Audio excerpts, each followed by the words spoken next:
Hi, this is Dan Cortopassi of TSG Multimedia, and today I'm reviewing an HO scale 60-foot beer car from BLMA. This is an accurate model of the Santa Fe BX-166 class boxcars that were built in the 1970s. Many are still on the railroad today.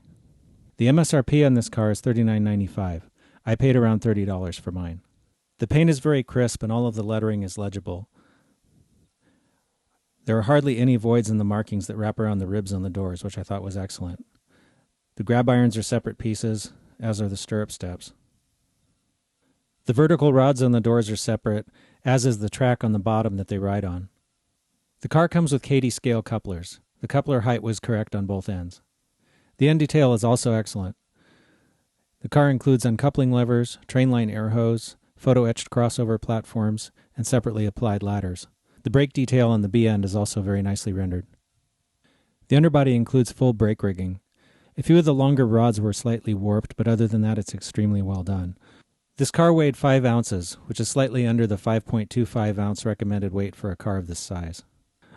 The wheels are metal, and all of the wheels were in gauge according to the NMRA standards gauge.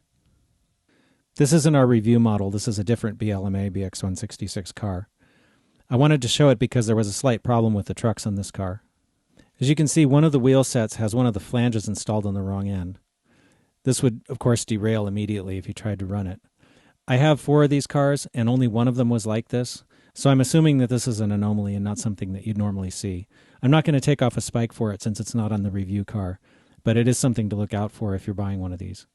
BLMA offers these cars in several paint schemes. The review car is in the overall Indian red scheme.